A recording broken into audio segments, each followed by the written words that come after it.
Oi, pessoal! Vocês que estão aí em casa curtindo a nossa super sexta musical com essas duas gatas aí no estúdio. Que maravilhoso! Mas hoje nós vamos ficar não somente ouvindo música, vamos aprender como se faz, como essa música chega aí quentinha no seu ouvido, na sua casa, no YouTube, quando você consegue ouvir todas aquelas produções, mas você sabe como é que ela é feita? E no ambiente que nós estamos aqui é exatamente para a gente saber como funciona tudo isso. E aí, Cileia, me conta como vamos fazer hoje para descobrir isso tudo. Então, a expectativa tá lá em cima, nas alturas, né? Mas eu vou deixar baixinho aqui, porque eu não gosto muito de altura, certo? E a gente tá aqui num estúdio lindíssimo. Gente, tá muito bonito esse estúdio, viu? Eu quero dizer para você que, assim como eu e a Fran estamos aqui para descobrir como é feita a produção de uma música. A letra, a melodia, o tempo que é necessário para se fazer uma música. Olha, não é tão fácil assim como você pensa, não, viu? E a vida do produtor? Como é que é ela, hein? A gente vai descobrir tudo isso já já aqui para você. E você já sabe o spoiler que a gente deu no nosso Instagram de quem vai conversar com a gente. Então, daqui a pouquinho, fica aí, vem curtir esse lindo bate-papo com a gente. Não vai perder, viu? Então, gente, olha que cenário maravilhoso. Eu tô aqui como uma criança, Fran, com vontade de mexer em todos esses botões. Mas eu não vou fazer isso não, tá bom? Boa noite, Miel. Boa noite. Primeiramente, muito obrigado por nos receber o Trocando Ideias aqui nesse estúdio. Eu sei que deve ser o seu lugar, assim, de conforto, de refúgio, tá bom? Uma caverna, né? eu que estou alegre de receber vocês aqui. E vamos lá, né? Eu acho que o povo de casa está curioso como é que é uma vida de um produtor. O que rola aqui nesses botões, não é não? Mas estou muito feliz de receber vocês aqui. Que bom. Então vamos começar aqui a produzir junto com o Miel, certo? Miel, no começo do meu curso, juntamente com a Fran de comunicação, eu ouvi uma frase que despertou em mim exatamente esse conhecimento pela TV, pelo rádio. E em uma das aulas foi despertada a seguinte pergunta: se a gente sabia o comunicador que existia dentro da gente, que todos nós temos um comunicador dentro da gente. Isso só precisa ser despertado. Isso. Aí agora eu pergunto para você, como é que você conheceu esse produtor musical que estava aí dentro e agora você colocou para fora? Ah, que pergunta, hein? Tem que ir lá atrás, né? Dentro da igreja, tocando na igreja, cantando com os conjuntos, né? Venho de uma raiz assim assembleiana, né? Quem me olha assim não imagina, né, que eu vim da assembleia. Mas eu vim da assembleia, cantava em conjunto e tal. Então, assim, o amor pela música foi instantâneo, né? E não imaginava tocar algum instrumento. Eu só ouvia, até que veio a necessidade. Então, assim, juntou o útil com o agradável. Qual foi a necessidade? Eu fazia parte de um grupo da igreja, aonde um dos músicos foi embora, né? Foi fazer outra coisa, então... aí eu falei assim, cara, se eu treinar, eu consigo. Como eu ouvia muita música, como já estava dentro de mim, né? E comecei mãe, eu quero aprender violão e tal. E lá no Pará, minha mãe me colocou como fosse um conservatório, mas não era conservatório porque ainda estava iniciando. Mas comecei a estudar violão clássico, né? E comecei com aquela ideia, preciso saber teoria e tal, e o clássico não chegava ainda na igreja, porque você tocar as coisas de Beethoven e tal, as coisas não tocavam um hino da harpa cristã, né? Mas eu comecei a estudar, então não concluí lá porque eu tinha que vir para o Piauí, né? E aqui é onde aconteceu tudo, né? Eu sempre falo que Deus ele colocou assim um divisor de águas quando eu vim no Piauí. Eu não imaginava tocar teclado, não imaginava tocar baixo, apesar que eu toco um pouco de tudo, né? Pela minha profissão, tem que ter um pouco de noção. Mas isso dentro da igreja foi vindo naturalmente, né? Daqui a pouco, quando eu vim do Pará tocando violão. Quando menos se espera, eu estava substituindo um rapaz que fazia parte da banda da época, que era bem famosa na época, na igreja, e, estão faltando tecladista. Aí eu fui estudar teclado sozinho. Então, quando eu estudei teclado sozinho, eu comecei tudo ao contrário. Essa mão que era para fazer o acorde, eu fazia com a mão esquerda. Depois que eu fui para o meu Deus, está tudo ao contrário. Eu tive que aprender 2 vezes, né? Então, assim... Mas tudo isso veio pelo amor da música, né? A música, ela é essa paixão até hoje, né? As pessoas assim, tu não abusa não. Assim, de jeito. Eu saio daqui do estúdio e quando eu for dormir, eu tô com fone no ouvido. É muita paixão daquilo. E hoje, com o tempo assim, muita coisa aconteceu, né? Eu nunca também imaginava ser produtor musical. Uma situação de familiar me fez, de todo o conhecimento que eu vinha do Pará, de teoria, de estudar violão clássico, de ter uma certa bagagem, a minha família passou por essa situação que me fez dar aula de música, né? Então, comecei daqui a pouco, estava dando aula de música. Aí quem me deu essa oportunidade primeiro foi a Igreja Universal do Reino de Deus. É longa história, tá? Tem uns tempos aqui trocando ideias, né? Queremos saber de tudo. De tudo, pronto, olha só. Olha o que acontece. Naquela época, a Igreja Universal não tinha banda, não tinha músicos nas igrejas, né? Então o que eles faziam? Eles pegavam um playback, eu acho que eu posso dizer, não acho que não é problema. Por exemplo, a música do momento que estava estourado, no momento daquela época, Leonardo. Eu não sei para onde vou, né? Aquela coisa tudo, né? Então, o que a Universal fazia? Ele pegava esse playback, onde eu entro, né? E colocava letras evangélicas. Estou aqui, ó meu Senhor. Coisa assim, um exemplo, né? Então, assim, aí eles me procuraram e eu tinha, na época, eu tinha um teclado que fazia 16 pistas, você gravava 16 instrumentos, né? Então, que era da igreja. Aí essa pessoa me procurou, tu não consegue fazer não, playback, não? De qual? Da música do Leonardo. Aí eu, como é que eu faço? Não, rapaz, esse teclado aí tem tudo. Aí eu fui estudar o teclado. Aí daí onde veio, sabe aquela pessoa que passou 3 dias sem dormir? Fui eu, porque na hora que eu descobri que ali eu poderia colocar um instrumento no canal, outro instrumento no outro canal, e juntar e fazer uma estrutura musical, assim, meu Deus, olha que coisa incrível. Aí veio aquela coisa e tal, e aí assim, meus primeiros passos foi fazendo músicas para a Igreja Universal. Igreja Universal. Aí isso foi algumas pessoas foram sabendo o que eu estava fazendo, chamaram a atenção de alguns donos de estúdio, né, e me colocaram lá dentro. Aí nesse foi o início de uma vida bem árdua, entendeu? Porque assim, quando você entra no estúdio de gravação, não é você tá no teu quarto com um tecladozinho fazendo as coisas. Aqui é outro mundo. É outro mundo, né? Então, é muita coisa, trocando ideias. Eu acho que dava para fazer um livro. Mas assim, esse foi o início de tudo. Foi aonde, né, vindo Pará com essa paixão, sonhava, eu ficava lá embaixo, e as igrejas do Pará são enormes, de galeria e tal. A banda de música fica lá em cima, e eu ficava lá olhando, assim, um dia eu vou estar lá em cima tocando. Né? Então, assim, essa era...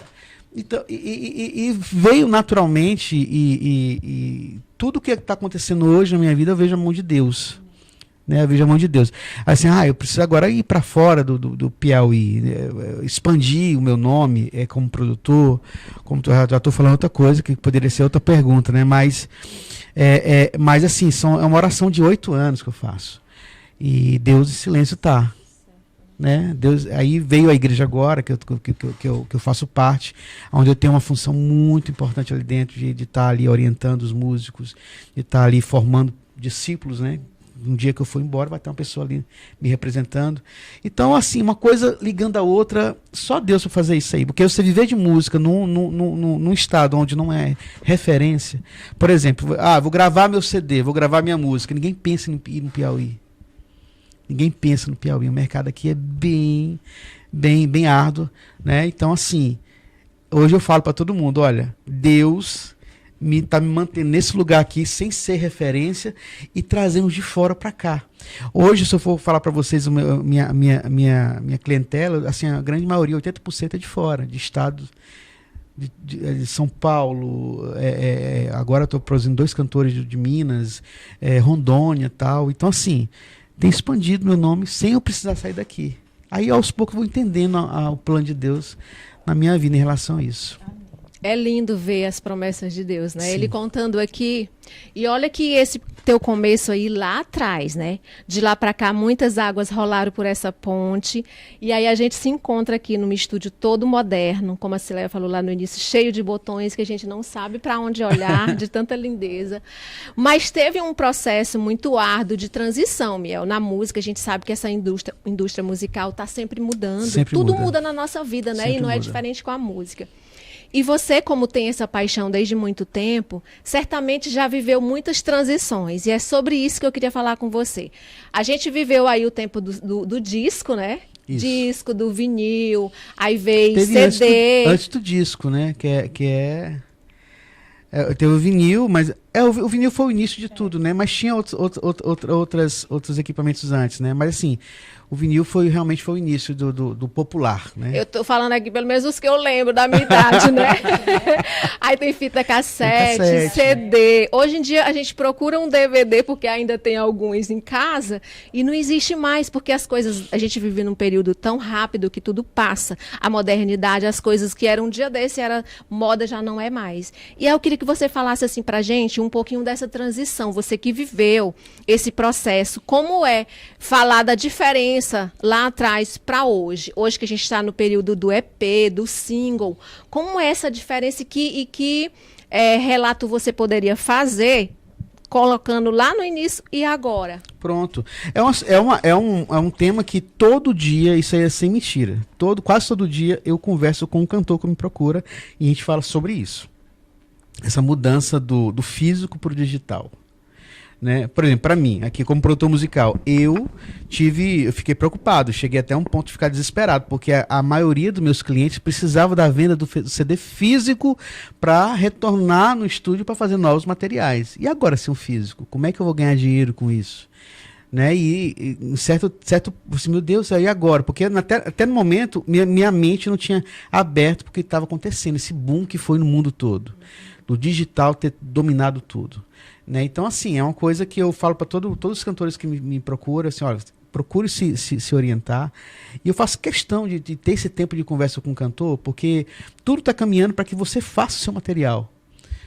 Por exemplo, no meu caso aqui com produção musical, hoje tem gente que compra uma placa de áudio e um microfone, 2 monitores e um computador e faz música. Antigamente não tinha isso. Antigamente o estúdio de gravação eram equipamentos começou com o rolo de fita, que é uma coisa enorme, né? Depois veio para a fita cassete, que nessa fita cassete também fazia multitrack. Depois isso veio para o digital. Por digital teve uma maior assim, onda, porque nem todo mundo estava preparado para isso. É o que está acontecendo também agora com os músicos, com os cantores, né? Essa mudança. E agora? Eu faço um CD completo de 10 músicas, eu faço um EP de 4, 5 ou 6 músicas, ou faço um single. E todo dia, como falei para você, eu converso muito, né? Assim, olha, se eu fosse você, eu fazia um cronograma de lançamento. Como é que é? Eu entrava em estúdio, fazia um EP, ou um EP, para não ficar tão caro. E fazia uma base, tipo assim, em 2 meses lançando uma música, como fosse um single. Por quê? Porque assim, a pessoa entra com fazer um single hoje, e como o digital é muito rápido, você hoje consome música como trocando de roupa. Você lança uma música hoje, com um mês, já foi. Ninguém quer ouvir mais, né? Então, assim, antigamente não. Antigamente você tinha o CD, vamos voltar aqui pro CD, né? Eu amava acompanhar o encarte, né? Acompanhava a letra, saber quem foi que tocou, quem é o guitarrista, quem é que produziu, né? Que era a minha área, né? Já ia logo para a ficha técnica. Né? Para quem é que produziu? Meu Deus do céu, Melque Cavalhedo, né? Aquela coisa, a Shirley Cavalhais que fazia aquela coisa toda, né? Então, assim, hoje não tem mais isso. Hoje você lança, aí tem aquele fogo de palha, no momento é aquele boom, né? Mas com pouco tempo se cessa. Aí o digital te empurra para você fazer mais conteúdo. Mais conteúdo. Então, assim, aí voltando para a pergunta, não foi, para mim hoje eu vejo que foi uma coisa maravilhosa que aconteceu. Nunca a indústria fonográfica ganhou tanto dinheiro como ganha hoje. Só que é o que acontece, eu falo isso para todo mundo, que todos os meus clientes, procure se informar e procure também entrar nesse ramo, de você saber, de entrar no editor, no órgão para poder te representar, né, uma editora legal que seja compatível com o estilo musical que você esteja cantando, entendeu? Subir para a plataforma e fazer e trabalhar, fazer um marketing de divulgação, tá? Quanto mais, porque no digital, quanto mais plays, mais a oportunidade de você ganhar dinheiro é maior, né? É um pouco difícil porque, como assim, é centavos, mas isso aí, se de repente estourar uma música, hoje você bater, por exemplo, já produzi uma música do cantor Wesley, agora um dos mais recentes, fez 2 milhões no YouTube, né? Já passou já disso já. Então assim, dependendo da divulgação do trabalho, você consegue chegar a isso e ganhar também muito dinheiro com isso, só tem que aprender a fazer. São números absurdos, né, no YouTube. São números absurdos. Nas plataformas todas, né? Isso. São números muito gigantes. Então, eu percebo, embora tudo a gente se adapta, né? Embora tenha sido e ainda está sendo uma adaptação para os cantores, que é mais difícil para eles, né? Mas eu acredito que com o tempo as pessoas acabam se adaptando e acaba dando certo, né? Tanto para a produção como para a pessoa que está produzindo, né? Justamente. É isso aí.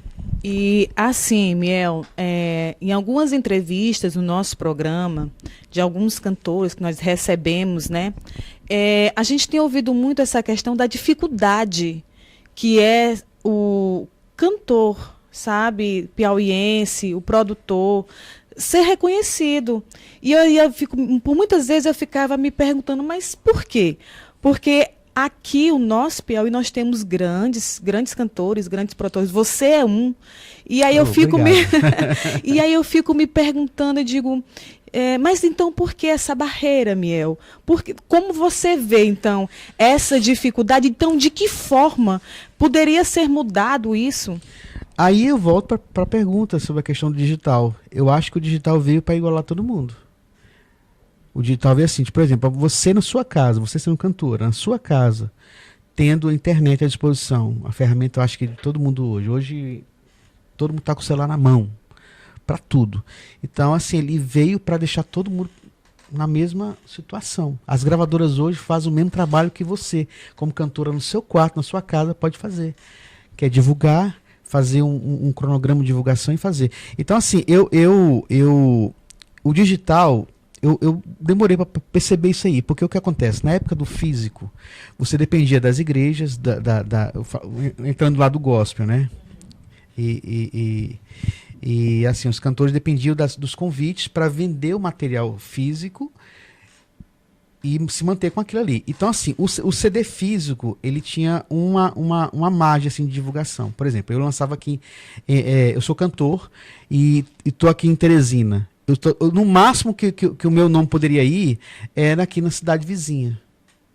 Se estourasse alguma coisa, ultrapassava essa barreira, ia para um estado vizinho, Maranhão, Ceará. Se acontecesse melhor, aí ia para regiões e fosse o boom, que a gente fala, né? Ia para nacional.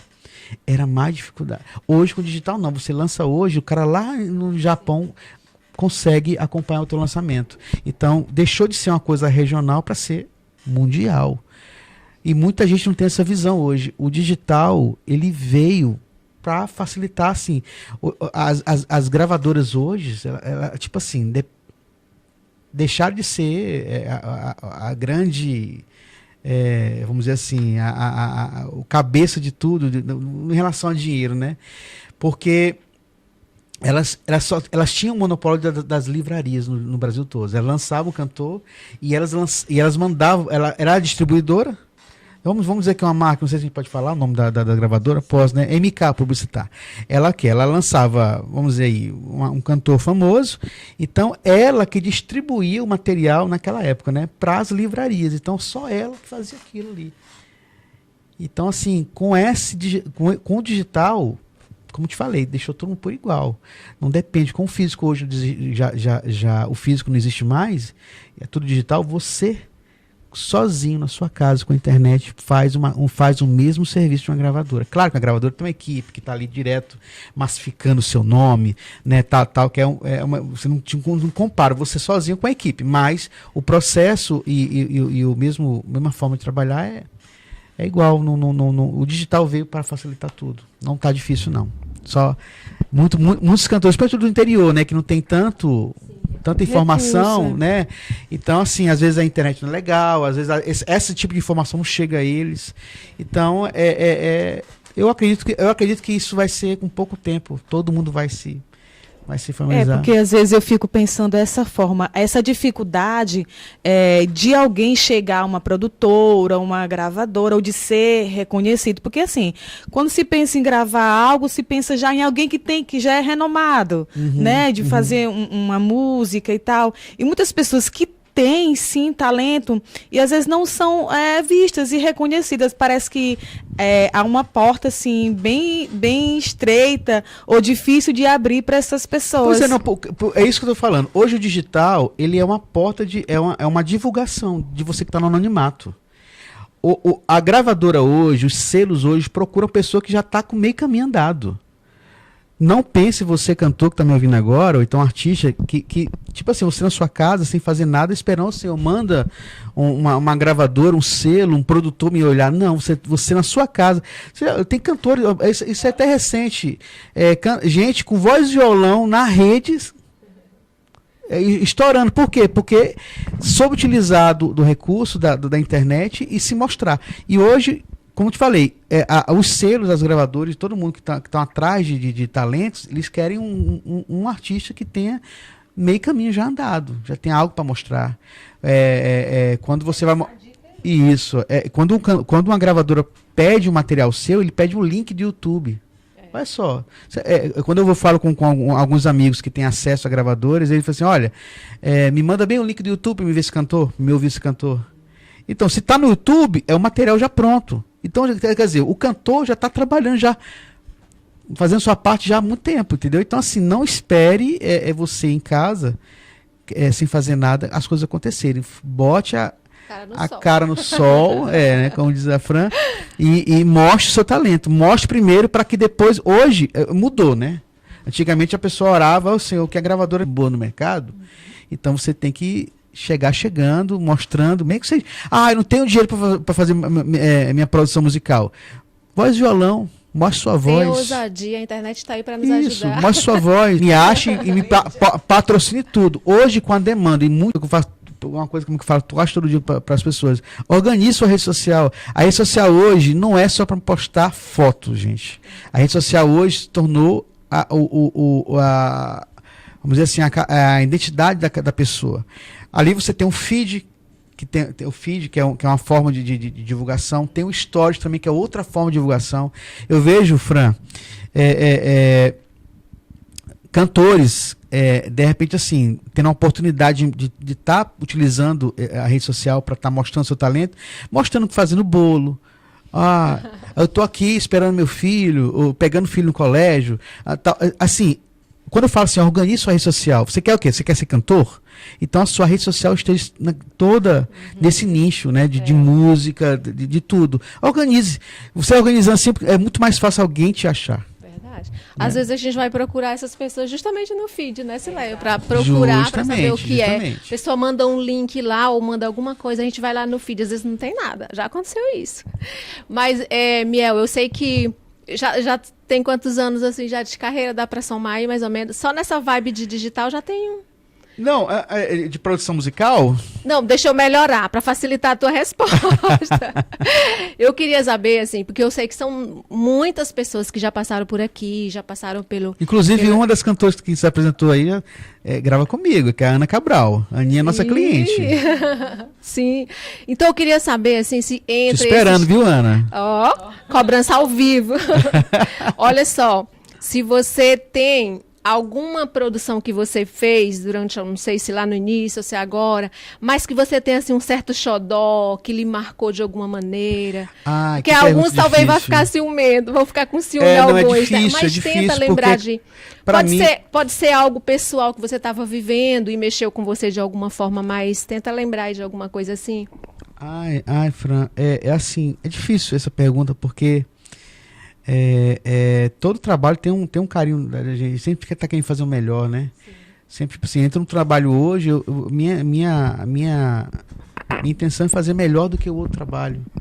Né? Então, assim, às vezes vem uma letra que fala com a gente, tá? Eu tô aqui mixando, de repente a cantora falando uma letra ali e tal, e você pega aquilo como uma resposta de Deus para você. Aconteceu várias vezes aqui. Eu sozinho aqui no estúdio, com a luz, meia luz, né, para dar aquele clima, né? A mixagem, tudo, até a iluminação influencia. E Deus falando comigo, né, através de uma letra e tal.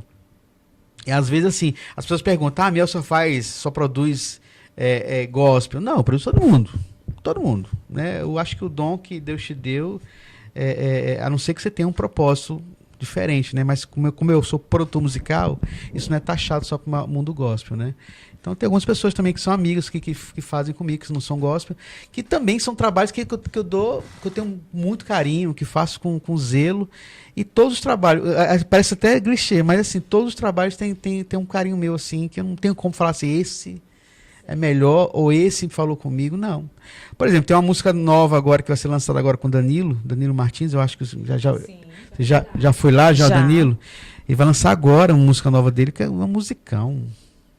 Tem uma música dele que já lançou já, que é uma música que falou muito comigo na hora da mixagem.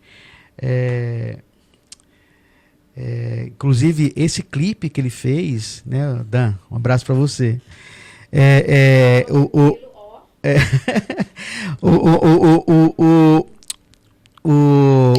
Como é que é? O rapaz que participou do clipe dele, rapaz não, o senhor que participou do clipe dele, faleceu na pandemia. Né? Agora imagina a minha situação aqui, mixando uma música que desse clipe, que depois do trabalho pronto, lançado, o cara morreu. Né? Não deixa de ser marcante, né? Marcante. E a letra falando assim, meu Deus do céu. Então, assim, são trabalhos. Cada trabalho traz a sua verdade e do momento também que você está fazendo, né? Então, assim, eu comecei lá atrás, as produções, assim, as primeiras, lá tem a sua sonoridade, lá tem a história, o momento, né? Cada música, cada estilo musical passa por um momento. Passa por um certo momento da história, né? Então, assim, até a sonoridade, né? Eu estava até comentando com esses dias com um amigo meu, assim, rapaz, quem inventou aquela caixa do forró? Né? Parece um tan, né? A caixa, né? Mas é o momento, agradou, o povo gostou, então, né? Quem sou eu para dizer que aquilo é errado? Né? Tem os produtores aí radicais, né? Preconceituosos, assim, gente, cada quadrado, cada um do seu quadrado, né? Então, assim, o forró tem seu espaço, eu admiro bastante. A música é música, gente. Música é música, são infinitas possibilidades. Você chega, você tá aqui na frente, tem um instrumento, você faz tudo. E sem falar que tem umas que são chicletes, né? Tem. A gente escuta que você vai até, acho que se você estiver fora de casa, até chegar em casa, você fica com aquela coisinha na cabeça. Tem. Inclusive, os compositores vão atrás disso. Uhum. Os compositores, hoje tá famoso hoje você fazer os camps de composições. Você junta os compositores para passar um dia todo numa casa, pede comida e tal. De manhã, tarde e noite ali, o pessoal com violão e cada um dando sua contribuição na letra. Às vezes a letra bem bestinha, pequena, mas aquele é proposital, porque às vezes música boa não quer dizer que seja uma música de um jornal, como Canção em Louvor, por exemplo, né, que é um jornal. Né, mas são bonitas, são lindas, né, mas é um jornal. Eu fico imaginando você decorar aquela letra toda para cantar no culto. Né? E assim, às vezes uma letra desse tamanhozinho assim, mas que você canta uma vez, a pessoa já sai cantando. Né? Que é o chiclete, como você falou. Então as pessoas procuram isso também, o chiclete, né? O hit. Acredita na gente. Você que também tem que acreditar, viu? Porque você aqui tá certo, tá certo. Bom, agora é lá. Tanto o Miel cantando. E a gente faz uma palhinha ele tocando, porque todo você depois você gravou uma palhinha, a gente só coloca.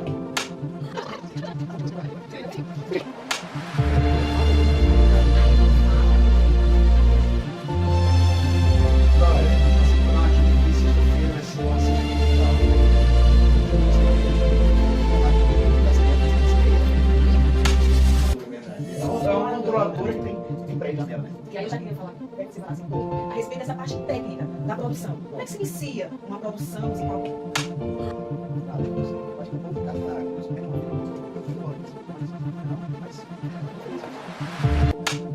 Sobre isso, eu queria falar com você. A gente viveu aí tempo do disco, né? Disco, do vinil, aí veio o CD. Disco, né?